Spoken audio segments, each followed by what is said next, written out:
It's time to go take a trip down memory lane. Let's talk about Bayonetta 2 because I think one of the things that everyone always fixates when it comes to this topic is talking about the Nintendo exclusivity and from the backlash from that. Lots of fans of the original were not happy that this was a Wii U exclusive, right? This was the thing that just drove a lot of people bonkers. And as a result of that, Bayonetta 2 had this very, very positive reputation among the community, right? People were just making fun of people who didn't understand that Nintendo made this project possible, right? Like it was a sight to see. Like so many people like go full mask off and kind of unveil just how much disdain they have for the company and its hardware. Like you don't really see that that often, right? Even now, I don't think I've seen a situation where like they were so blatant about it. But Bayonetta 2, had a major controversy right out of the gate, right? And that was why a lot of people, including game journalists, latched onto the brand and started supporting it, right? People wanted to see Bayonetta do well because of the circumstances the IP had been in, right? Platinum Games had like just put out like a series of really great games, Mad World, the original Bayonetta, Metal Gear Rising in particular was their highest selling title. At the time it looked like Platinum Games was going to be like one of the best Japanese developers in the industry, right? They were very, very popular among hardcore gaming fans at the time, right?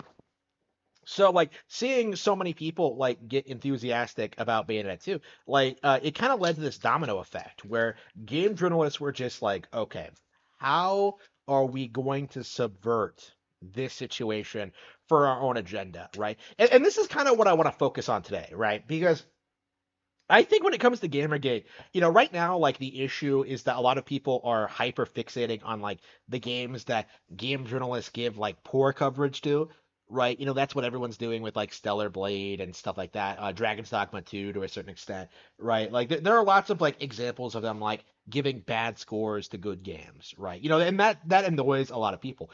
But with Bayonetta 2, I think it's kind of the opposite, right? Where they gave like really, really glowing good scores to a bad game, right? Bayonetta 2, when it launched, was a very, very big disappointment to hardcore fans. I've talked about this before. It remains my least favorite game in the series.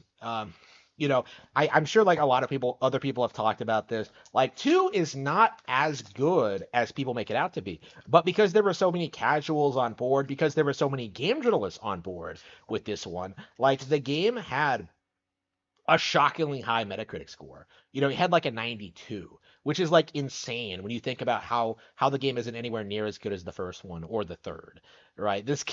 But like the reason it had such high scores, right? The reason that like game journalists used to justify it was because that Bayonetta had been warped through like feminist frequency and like channels like Movie Bob into being like a female video game icon, right? So instead of like her being like a sexist, like misogynistic, like caricature for the male gaze, right? Like she was empowering. She was like a character for the girls and the gays, all right?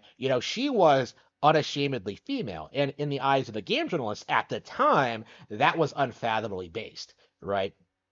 They thought that she was like everything they wanted out of a female video game character. Keep in mind, this was coming like immediately after they slammed the character when she was first unveiled in 2009 or whatever. So, like, like, again, this is another thing I don't see people talk about a lot is how the culture shifts so radically that like the same group of people will like respond to the same characters in completely different ways, right?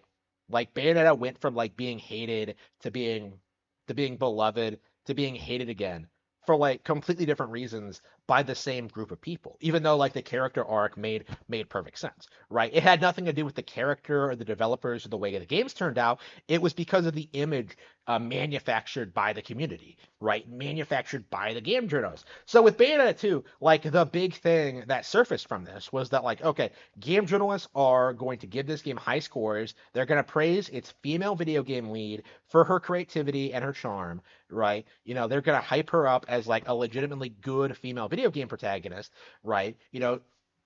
we're gonna give her super high scores. And there was one score from Polygon that like slammed her for being too sexy, but that was an outlier, right? Like generally speaking, everyone gave her glowing reviews, right, for Bayonetta 2.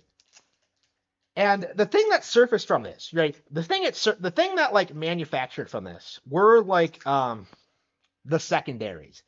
The people who had never heard of Bayonetta before too, who like saw this situation, saw this girl, like female video game lead, and were just like, oh yeah, she was designed for us. And that led to like the situation we saw develop over the next 8 years, right? Where Bayonetta was misrepresented as a lesbian icon by the LGBT gaming community, right? Certain people genuinely believed that Bayonetta and Jean were in a lesbian relationship, all like in between the release of 2 and 3, right?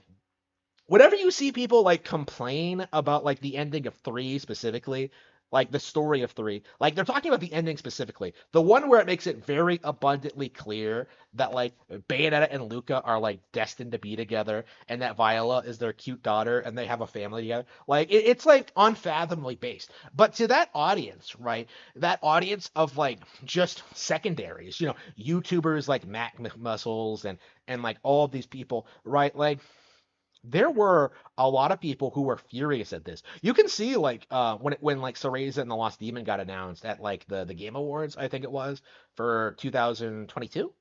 I want to say, uh, was it 2020? Yeah, I think it must have been 2022. When you saw Cereza and the Lost Demon get confirmed that year, right? You saw like there was somebody in the crowd who like tried booing it, right? You could see like someone getting up and getting like escorted out, right? Like you have to listen for it, but it's like it's really weird, right? You saw all these other YouTubers spurg out about it. I think Matt McMuscles was one. I don't know any other names.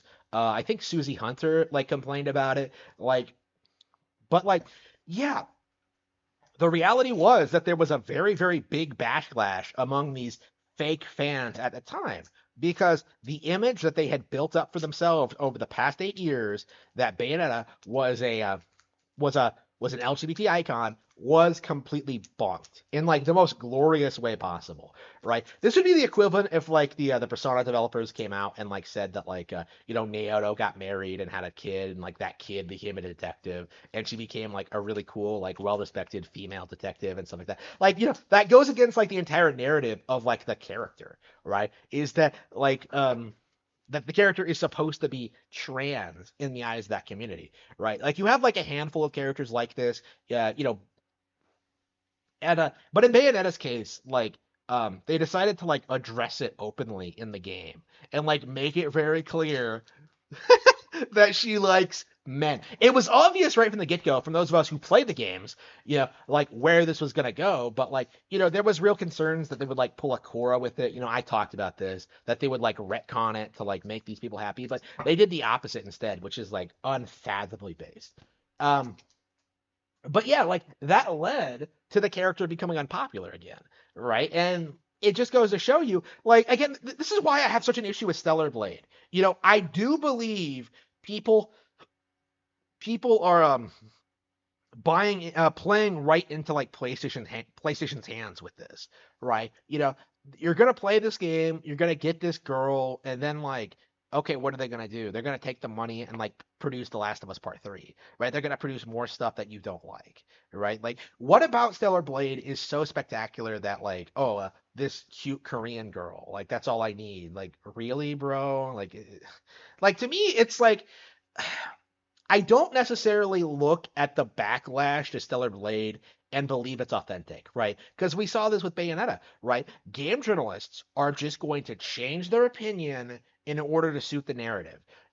It's I imagine like post Stellar Blade release, you're going to see a lot of positive coverage to it. You're going to see a lot of people say the character is actually pretty LGBT friendly, is actually a feminist, like is actually like, actually encompasses all these woke values, right? Like, I don't think the complaints about her looks are gonna last more than like a couple of weeks after release. Okay, like I don't think necessarily that getting angry or like upset or invested in like the whole like the uglification of female video game characters is really a good direction to go in as a whole, right? Because these guys have no conviction, right? They have no values, right? All they do is complain about everything, no matter what it is, right? Because they have no respect for the medium, they have no respect for the developers, they have no respect for games, right? And because of that matter alone, you should dismiss everything they say, even if you agree with it.